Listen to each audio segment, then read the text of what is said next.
টিঙ্কু, এটা স্কুল না ঘুমের হোস্টেল? স্যার, আমি চোখ বন্ধ করে অঙ্ক করছিলাম, স্বপ্নে করছিলাম গুণ। স্বপ্নে গুণ করছিলি?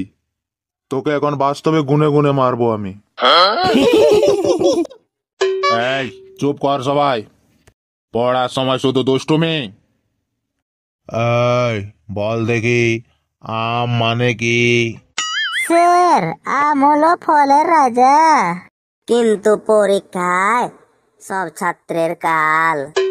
বাহ, দারুণ ব্যাখ্যা করেছিস।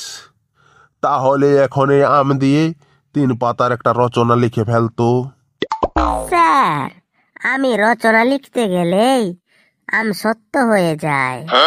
তোকে রচনার উপরে বসিয়ে আজকে জ্যাম বানিয়ে ফেলবো আমি। বাহ স্যার বাহ, আমার জ্যাম খেতে খুবই ভালো লাগে।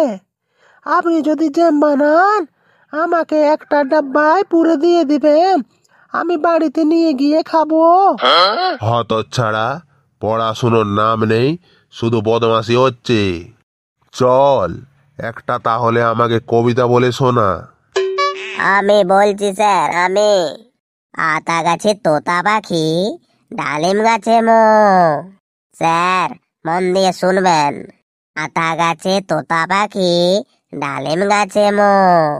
যাত্রা দেখতে যাবেন সবাই, সঙ্গে নিয়ে বউ।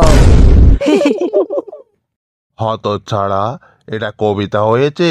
কবিতা? স্যার, আমি একটা কবিতা বলে শোনাবো নাকি? বল বল, তুই আর বাকি থাকিস কেন? বলছি স্যার, কবিতাটা মন দিয়ে শুনবেন। আমার কপাল ভিজিয়া গেল নয়নেরই জলে। হতভাগা, কপাল কি আর নয়নের জলে কখনো ভেজে রে পাগলা? আহ, আপনি মন দিয়ে শুনুন। আমার কপাল ভিজিয়া গেল নয়নেরই জলে, আমার পা দুটি বাঁধা ছিল গাছের এই ডালে। দেখ, আমাকে রাগ আস না বলে দিচ্ছি, না হলে সবাইকে না বাটাম বেটা করবো।